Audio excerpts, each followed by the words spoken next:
Good morning students. आज हम plant hormone cytokinin के बारे में पढ़ेंगे। जैसा कि आप सभी लोग जानते हैं, साइटोकाइनिन एक ऐसे वृद्धि पदार्थ हैं जो कोशिका विभाजन को उद्दीपित करते हैं और दीर्घण व वृद्धि पर हालांकि इनका कोई विशेष प्रभाव नहीं होता है, तो इसीलिए अपन आज इनकी डिस्कवरी और इनके फिजियोलॉजिकल इफेक्ट्स के बारे में जानेंगे। सबसे पहले अपन इनकी डिस्कवरी देखते हैं। तो 1913 में जी हेबरलैंड नामक एक ऑस्ट्रेलियन पादप कार्य के वैज्ञानिक थे। सबसे पहले उन्होंने बताया कि फ्लोएम ऊतकों में एक ऐसा घुलनशील पदार्थ पाया जाता है जो क्षतिग्रस्त आलू की पेरेन्काइमी कोशिकाओं में कोशिका विभाजन को तेज कर सकता है। इन पदार्थों को साइटोकाइनिन कहा गया। इसके बाद 1940 में जे वान ओवरबीक और उनके सहयोगियों ने नारियल के पानी में साइटोकाइनिन की उपस्थिति को बताया। 1950 में FC स्टीवार्ड और उनके सहयोगियों ने बताया कि अन्य पौधों के जो लिक्विड एंडोस्पर्म होते हैं उनमें भी इसी प्रकार के कुछ यौगिक जो होते हैं वो उपस्थित होते हैं। इसके अलावा जो स्टीवार्ड है, स्कूप व मिलर ने हेरिंग फिश स्पर्म डीएनए से एक पदार्थ की खोज की। ये पदार्थ टोबैको पिथ कल्चर में सेल डिवीजन को बढ़ाते हैं। इन्हें काइनेटिन नाम दिया गया। काइनेटिन जो होते हैं वो प्राकृतिक रूप से पादपों में नहीं पाए जाते। काइनेटिन उन्हें 6-फरफ्यूरल अमीनोप्यूरिन भी कहा जाता है। ये सबसे पहले खोजे गए साइटोकाइनिन है।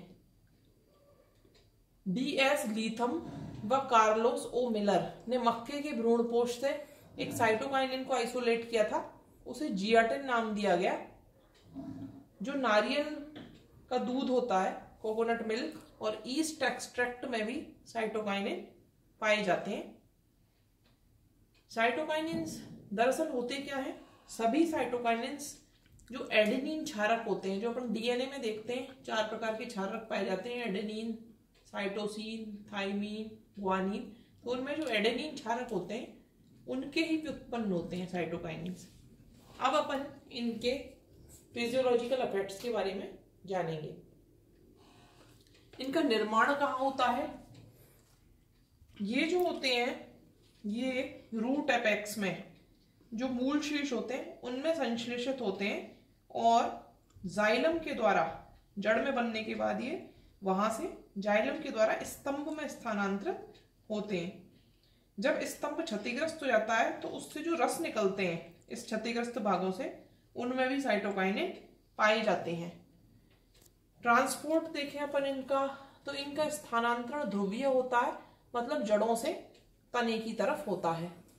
बायोसिंथेसिस कैसे होता है इनका जो बायोसिंथेसिस या निर्माण होता है वो उन्हीं मेटाबॉलिक पाथवेज के द्वारा होता है जिनसे कि एडेनिन और दूसरे प्यूरिन्स का निर्माण होता है।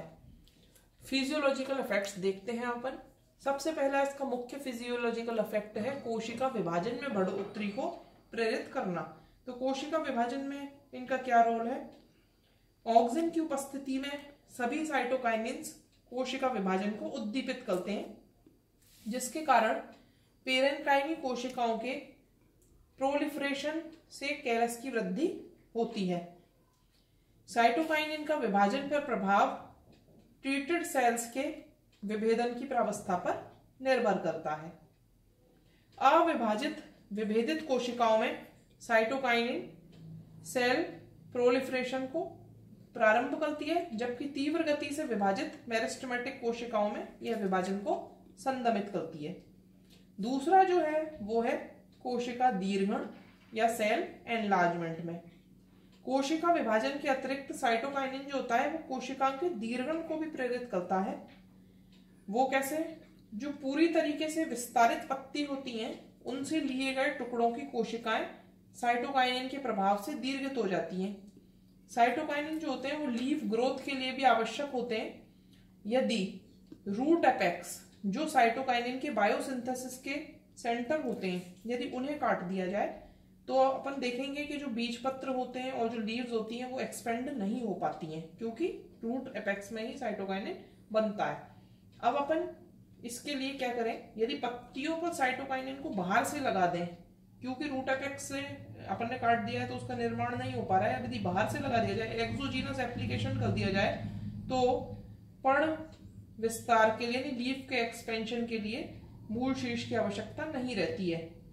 तो इसके अलावा साइटोकाइनिन जो होता है वो पर्ण विस्तार के लिए प्रकाश की आवश्यकता को भी प्रतिस्थापित कर देता है। तीसरा और जो मुख्य इनका प्रभाव है वो है जीर्णता में देरी करना। ये इसी को अपन रिचमंड लैंग इफेक्ट भी कहते हैं। ये इनका एक बहुत ही महत्वपूर्ण फिजियोलॉजिकल इफेक्ट है। अपन जानते हैं कि जब पत्तियां परिपक्व हो जाती हैं तो जीर्ण हो जाती हैं और सूखकर पौधे से गिर जाती हैं। जीर्ण अवस्था में पहुंचने से पूर्व जितने भी प्रोटीन, क्लोरोफिल, न्यूक्लिक एसिड व लिपिड्स पत्तियों में होते हैं उन सभी का सबसे पहले विघटन प्रारंभ हो जाता है। साइटोकाइनिन की उपस्थिति में इन कार्बनिक पदार्थों का विघटन देरी से होता है। तो इस तरीके से अपन ये कह सकते हैं कि साइटोकाइनिन एक अजीर्ण कारक या एंटी सेनिसेंस फैक्टर के रूप में कार्य करता है।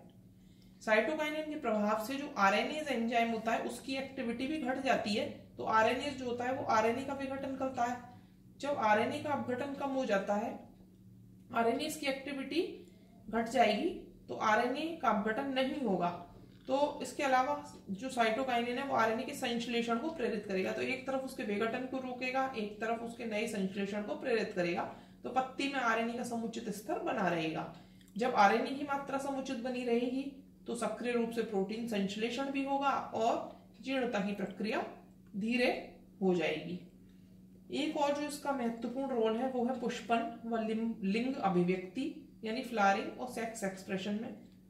इसमें अपन देखते हैं कि सामान्यतः जब साइटोकाइनिन को बाहर से प्रयुक्त किया जाता है तो वल्दी पौधों में पुष्पन प्रेरित नहीं होता है, लेकिन कुछ शॉर्ट डे प्लांट्स जैसे वोल्फिया है, लेमा है, इनमें लॉन्ग डे की परिस्थितियों में भी साइटोकाइनिन का यदि एप्लीकेशन किया जाए तो पुष्पन प्रेरित किया जा सकता है। इसी प्रकार अरेबिडोप्सिस, ये जो अरेबिडोप्सिस है ये लॉन्ग डे प्लांट है। इसमें अपन शॉर्ट डे की कंडीशंस में भी साइटोकाइनिन के उपचार से पुष्पन को प्रेरित कर सकते हैं। साइटोकाइनिन जो है वो पुष्पों में लिंग परिवर्तन का भी कारण है। तो सेक्स एक्सप्रेशन पे कैसे इफेक्ट डालता है, अंगूर के पौधों में साइटोकाइनिन के उपचार से पुष्पों में फीमेल टेंडेंसी जो होती है वो बढ़ जाती है।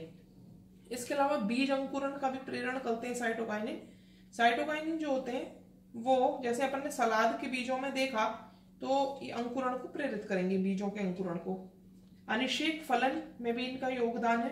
फलों व बीजों के विकास में साइटोकाइनिन बहुत महत्वपूर्ण भूमिका निभाते हैं। ऑक्सिन व जिब्रेलिन के समान साइटोकाइनिन जो होते हैं वो भी सीडलेस फ्रूट्स के निर्माण को उद्दीपित करने की क्षमता रखते हैं।